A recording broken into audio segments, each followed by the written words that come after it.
శ్రీనివాస్ గారు మాట్లాడుతున్నారు. శ్రీనివాస్ గారు, కాంగ్రెస్ ప్రభుత్వంలో మంత్రుల తీరు చూసి ఏమనిపిస్తుంది? శాఖ ఒకళ్ళదైతే సమీక్ష ఇంకొకళ్ళు చేస్తారు, తర్వాత మంత్రులు సహచర మంత్రుల్ని పట్టుకొని బాడీ షేమింగ్ చేయడాలు, తర్వాత మళ్ళీ పాసిఫై అవ్వడాలు, మళ్ళీ మా మధ్య ఏమీ లేవని చెప్పడాలు, అద్భుతమైనటువంటి ప్రజాపాలన ప్రజా ప్రభుత్వంగా మేము అందిస్తూ ఉంటే మీరు వీటన్నింటినీ చూసి డైజెస్ట్ చేసుకోలేక ఇలాంటివి మీరు సృష్టించేవే అని విమర్శిస్తున్నారు, ఆరోపిస్తూ ఉన్నారు కాంగ్రెస్ నాయకులు.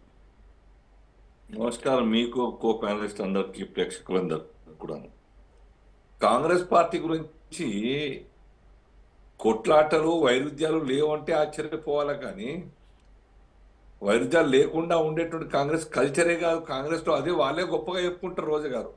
అరే మరి కాంగ్రెస్ డెమోక్రసీ ఫుల్ ఫ్రీడమ్ ఉన్నటువంటి పార్టీ, యథేచ్ఛగా ఒకరి మీద ఒకరు మాట్లాడుకుంటాం, కుర్చీలు విసిరేసుకుంటాము, ధర్నాలు చేస్తాం గాంధీ భవన్ లో. అయినా మేము ఎలక్షన్స్కి వచ్చేసరికి పని చేసుకుంటాం కదా, మీకేం బాధ అని ఆడుతారు వాళ్ళు. అంత గొప్పగా గర్వంగా ఫీల్ అవుతారు. అనేక కొట్లాట చేసుకుంటూ కూడా కాంగ్రెస్ పార్టీ ఒక్కటని చెప్పేసి. కానీ ప్రజల మధ్య ఇంత నవ్వులాట అవుతుందా? వాళ్ళు ఇండివిజువల్ కొట్టుకుంటే, తిట్టుకుంటే, కుర్చీలు వేసుకుంటే ఏం బాధ లేదు. But when they are politicians, that to elected public representatives, MLAs, కొందరు మినిస్టర్స్, ఎమ్మెల్సీస్ ఈ రకంగా తిట్టుకుంటూ ప్రజాప్రభుత్వం అని ప్రజల మధ్యన ఉండేటువంటి ఒక ప్రజా నాయకుల మీద చెప్పుకోవడానికి నిజంగా కూడా పెట్టి ఫెయిల్ చేస్తున్నాం మేమంతా కూడా. ఇది కాంగ్రెస్ మా సొంతం అనుకుంటే లాభం లేదు, అది కరెక్ట్ కాదు. కాంగ్రెస్ మీరు ప్రజా నాయకులుగా అని చెప్పుకునేటువంటి వారు ప్రజలకు ఆదర్శంగా ఉండాలి, అధికారులకు ఆదర్శంగా ఉండాలి. మీకు తెలుసా, అధికారులు వారి వెనకాల ఇష్టంగా చెట్టు మాట్లాడుకుంటారు. రెస్పెక్టివ్, నాకు తెలుసు ఆ విషయాలు. రెస్పెక్టివ్ ఇంటర్నల్ గా వాళ్ళ యొక్క ఇంటర్నల్ ఫీలింగ్స్ అధికారులు. బట్ దే కాంట్ స్పీక్, వాళ్ళు మాట్లాడలేరు వాళ్ళ అధికారులు. కానీ నవ్వుల పాలయ్యేది ప్రజలు. లేమని కూడా మాట్లాడుకుంటారు కాంగ్రెస్ నాయకుల గురించి. అధికారం ఏం చేస్తాం, ఏం చేయలేరు, వాళ్ళని ఏం డిస్ప్లే చేయలేరు. ఆ ఎలక్షన్స్ వచ్చేంత వరకు మళ్ళీ ఓటు వచ్చిందాక మళ్ళీ వాళ్ళ గురించి ఏం చేయలేరు. ఒక్కటి అనేక కొట్లాటలు ఈ మధ్య ఈ 2 years లోపల. Because of what I observe, Roja గారు, మహేష్ కుమార్ గౌడ్ పిసిసి ప్రెసిడెంట్ గా చాలా ఇంపార్టెంట్ కీ రోల్ ప్లే చేస్తున్నాడు. మధ్యన చాలా ఓపికతోని అందరిని సమన్వయం చేస్తున్నాడు ఆయన. పాపం ఆయన తెలుసు నేను బీసీ బిడ్డని, చాలా రోజులకు ఒక బీసీకి అవకాశం వచ్చింది, చాలా న్యూట్రల్ గా ఉండి అందరినీ సమన్వయం చేయాలి నేను. లేదంటే ఈ యొక్క అగ్రవర్ణాల యొక్క కూటమిలో, కొట్లాటలో, యుద్ధంలో మేము ఎక్కడ తట్టుకుంటాం? నా పవర్ గురించి తట్టుకోలేము, నా పైసా గురించి తట్టుకోలేము, సో లాబీస్ లో తట్టుకోలేము. ఛాన్స్ వచ్చింది, దీన్ని కాపాడుకోవాలనే ఉద్దేశంతో బహుశా మహేష్ కుమార్ గారు చాలా ప్యాచప్ చేసే ప్రయత్నం చేస్తున్నారు. ఆయన కనుక కొద్దిగా మాట్లాడితే ఆయనను కూడా తీసేయాలంటారు. ఇలా ఈజీగానే వండరు.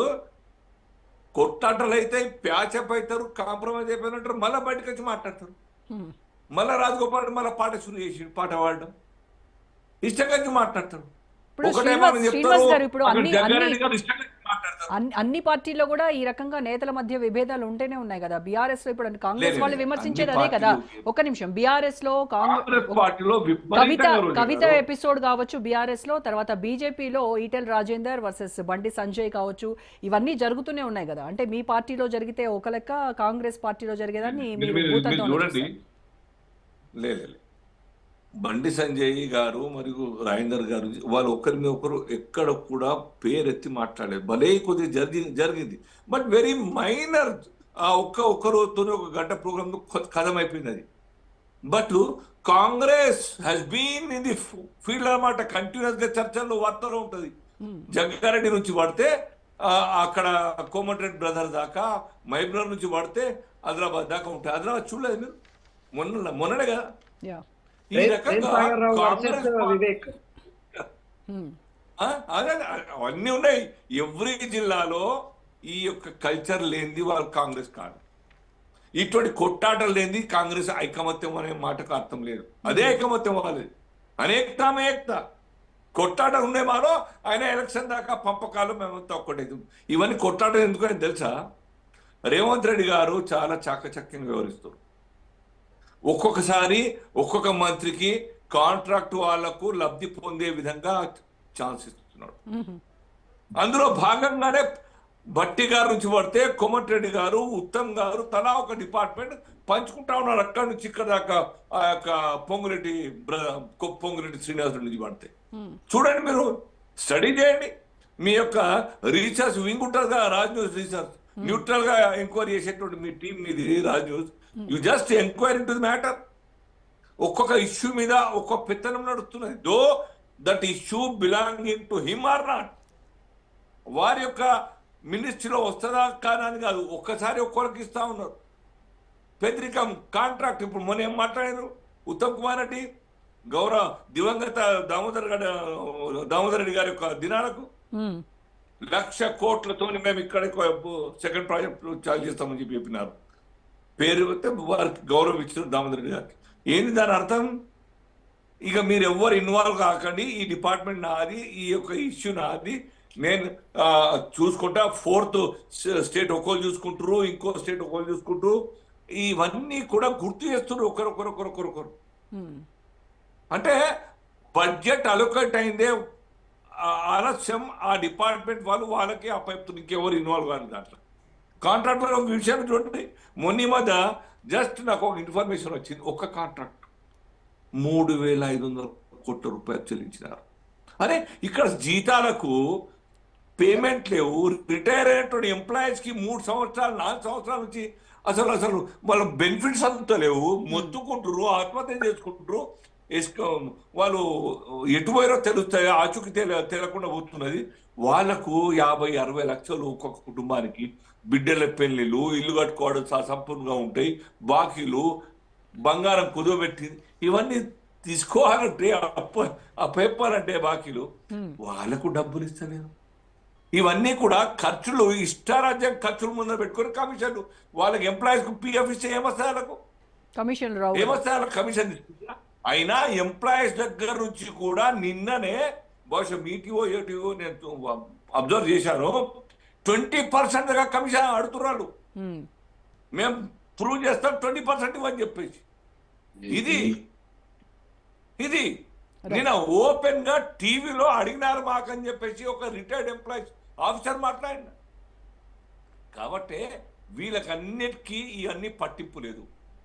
వాళ్లకు రాక వచ్చింది 10 సంవత్సరాల తర్వాత మేమంతా మా ఇల్లంతా గొల్లైపోయింది, రాజకీయంగా మేము బాగా పటిష్టం కావాలి, రాబోయే ఎలక్షన్లు కావచ్చు, లోకల్ బాడీ ఎలక్షన్స్ కావచ్చు, 10 మంది పంచాల కావచ్చు, కాబట్టి ఇంకో 2 తరాలు 3 తరాల కోసం జమ చేసుకోవాలి. కాబట్టి కాంట్రాక్టుల పంపకాల కొట్లాటరు, బయట ఆ మాట వెళ్ళకపోవచ్చు.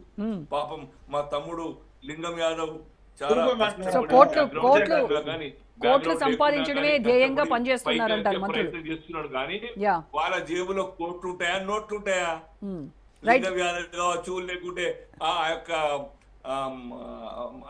యంగ్ బ్లడ్ అంతా కూడా వాళ్ళ జేబులో నోట్లు ఉంటాయా, కోట్లు ఉంటాయి, ఏముంటాయి వాళ్ళకు? వీళ్ళందరూ కూడా సపోర్ట్ చేసి నాయకులకు మా మీద ఇంత పూర్త తీవేనా, మా మీద ఛాలెంజ్ చూపుకుంటే చాలు, రానికి మాట్లాడానికి కుదిరితే డాన్స్ మీద ఎక్కేది కానీ తప్ప ఎంటైర్ మొత్తం కూడా మెయిన్ కీ డిసిషన్స్ అమౌంట్స్ అన్ని కూడా వాళ్ళ చేతుల్లోనే. ఏమైనా తేడా అంటే ఆ కొట్లాటలు బయటకు వస్తుంది. ఇంకో రూపంగా దళితులు కొట్లాడుకుంటారని రోజుగా రోడ్ల మీద మాట్లాడుకుంటారా? ఏ రకంగా పొన్నం ప్రభాకర్ ఎంత భలే జోక్లో మాట్లాడుకుంటారచ్చు. వారికి అక్కడ టీవీల యొక్క మౌత్ పీస్ ఉన్నాయి, మైక్ ఉన్నది, అరే ఇట్లా మాట్లాడతారా? దోస్తాల్లో తిట్టుకోను off the record on dais when you are sitting in on the dais. Should maintain some decency and